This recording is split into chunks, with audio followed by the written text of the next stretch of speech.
Hello అండి. నమస్తే. Welcome back to our channel. ఈరోజు ఈ వీడియోలో చాలా హెల్తీ రెసిపీ చూపిస్తున్నానండి. ఆకుకూరలు తినని పిల్లలు కానీ, పెద్దలు కానీ ఎవరైనా కానీ ఈ కర్రీ చేసి పెట్టండి. వాళ్ళకు ఖచ్చితంగా తింటారు. చాలా టేస్టీగా, కమ్మగా ఉంటుందండి. ఇక్కడ నేను ప్రిపేర్ చేస్తుంది తోటకూర కర్రీ అనమాట. అది కూడా కుక్కర్లో చాలా త్వరగా చేసేయొచ్చు. చాలా బాగుంటుందండి. ఇక్కడ నేను 2 మీడియం సైజు తోటకూర కట్టలు తీసుకుని కట్ చేశానండి. నీట్‌గా వాష్ చేసి, కట్ చేసి ఇందులో యాడ్ చేశాను. అలాగే 2 టొమాటోలు, ఒక ఆనియన్, ఇంకొంచెం చింతపండు, ఒక మిర్చి కూడా యాడ్ చేసి, చిటికెడు పసుపు కూడా వేస్తున్నానండి. మనం కారం ఎంత తినగలమో అంత కారం వేసుకొని, నేను ఇక్కడ హాఫ్ టేబుల్ స్పూన్ కారం యాడ్ చేశాను. రుచికి తగ్గట్టు సాల్ట్ యాడ్ చేశాను. ఒక చిన్న కప్పు వాటర్ యాడ్ చేశానండి. ఇవన్నీ వేసి చక్కగా ఒక్కసారి కలిపేసుకుందాము. అలాగే ఇందులోకి 4, 5 వెల్లుల్లి రెబ్బలు కూడా యాడ్ చేసుకోవాలండి. ఫ్లేవర్ బాగుంటుంది. వెల్లుల్లి రెబ్బలు వేసిన తర్వాత ఇంకా మూత పెట్టేసి మనము 2-3 విజిల్ దాకా ఉడకపెట్టుకోవాలన్నమాట. ఇప్పుడు మూత పెట్టి ఉడికిద్దామండి.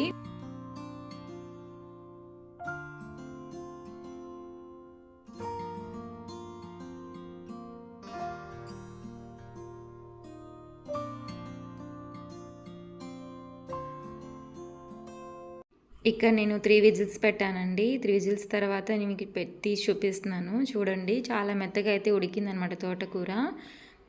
మనం ఇలా కుక్కర్లో పెట్టి చేసుకుంటే చాలా తొందరగా ఒక 5 మినిట్స్లో అయిపోతుందండి. కర్రీ తొందరగా ప్రిపేర్ చేసుకోవచ్చు కుక్కర్లో అయితే.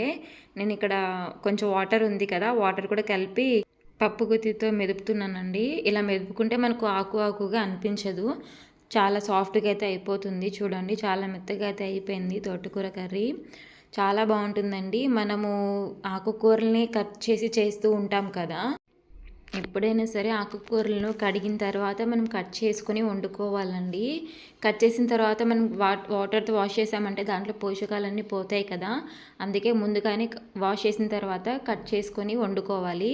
మెదుపుకున్న తోటకూర కర్రీని ఒక 5 నిమిషాలు స్టవ్ మీద పెట్టి ఉడికించానండి. ఉడికించిన తర్వాత ఒక బౌల్లోకి తీసుకొని ఇంకా తాలింపు పెట్టేశానండి. పోపు అందరికీ తెలిసిందే కదా.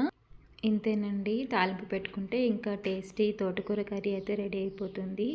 ఈ వీడియో నచ్చితే లైక్ చేయండి, షేర్ చేయండి, సబ్స్క్రైబ్ చేసుకోండి. Thank you. నమస్కారం.